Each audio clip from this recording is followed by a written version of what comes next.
Hey there, Andrea here, Dr. Andrea Gould. And I was thinking today about how we manage our minds, particularly in this time with so much worrying.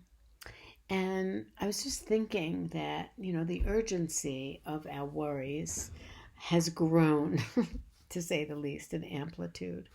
And yet, moment to moment mind management is a tool I wish that everybody had. And so I thought I would just spend a little time detailing what that means and what it means for me.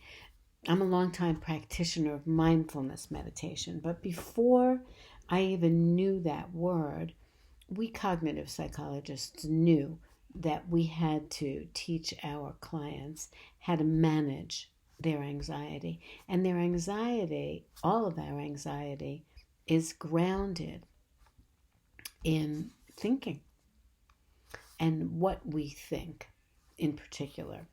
So I'm just going to call it mind management in a new reality and share with you just a couple of easy techniques about how to do that. So I'm borrowing heavily from mindfulness meditation practice, where what we need to do first is to learn how to focus on our breathing. Of course, we breathe all the time, but we don't necessarily focus on it. So it's important to think about the breath as the grounding influence, meaning that when we pay attention to our breathing, we really can slow down our thinking. But first, we have to practice how to breathe mindfully. So, a very good start is to just simply track your breath from the in breath through the out breath, meaning that you focus on the place where the outgoing breath and the incoming breath are connected. So, the energy of your mind is oriented toward that very segue point. And so we begin by focusing on our breath, taking it inward and beginning to let it out and noticing where those two connect. It's very important to understand that if you put the energy into breathing awareness, you actually can stop or slow down your mind.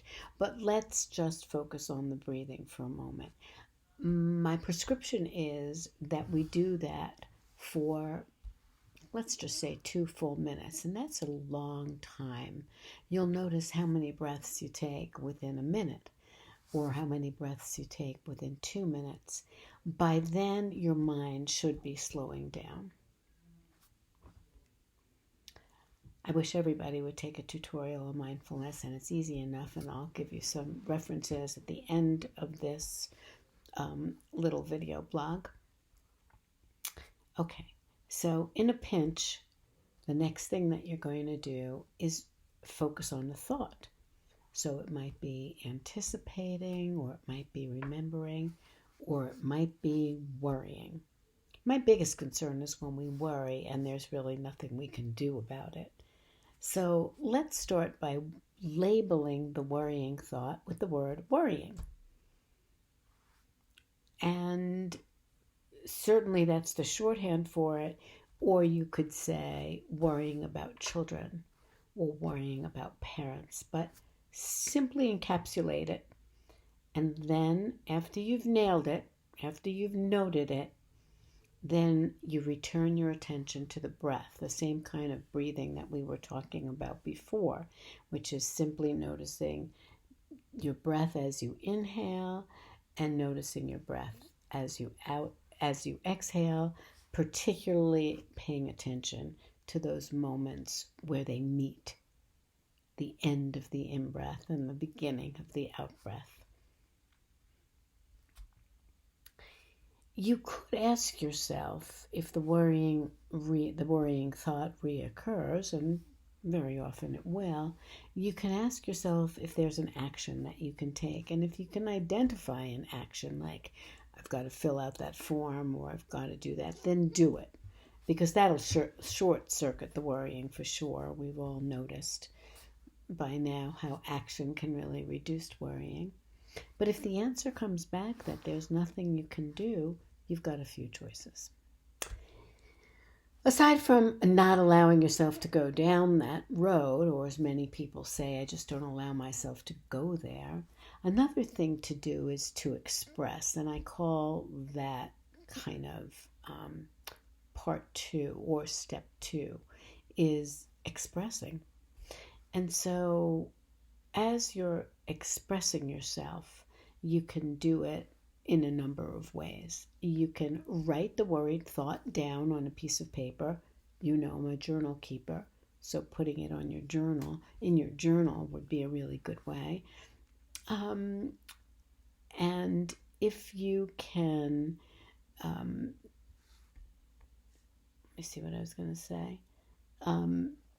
If you can write it out, that would be its own relief. Another thing you can do is if you're worrying about a person, you can write them a dear target of my worrying thoughts letter and just get those worrying thoughts out.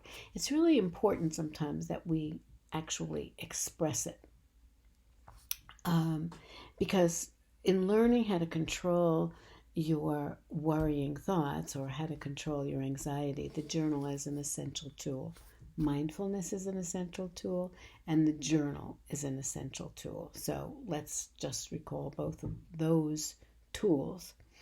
And then thirdly, especially if you can do nothing and your worry just makes you feel powerless or impotent, then the best thing you can do is actively distract yourself. And that means using physical energy to distract yourself. So, of course, first and foremost, let's see if we can find something that makes us feel the opposite of impotent, which is powerful, or at least competent, or at least something that you're in control of. So now that opens up a host of other possibilities, considering removing clutter, sorting, trashing, rearranging, which is a winner all the time. It really kind of reconstructs reality around you and therefore the energy around you.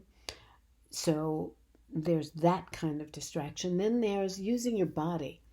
In other words, working out in some way, dancing, walking, whatever it is, you can begin to be a little bit self-competitive and, in a sense, your personal best. You want to focus on that. Maybe you want to surpass your personal best. And then, of course, there's always the passive distractions, or more passive, like reading and watching a binge-worthy series or watching a movie.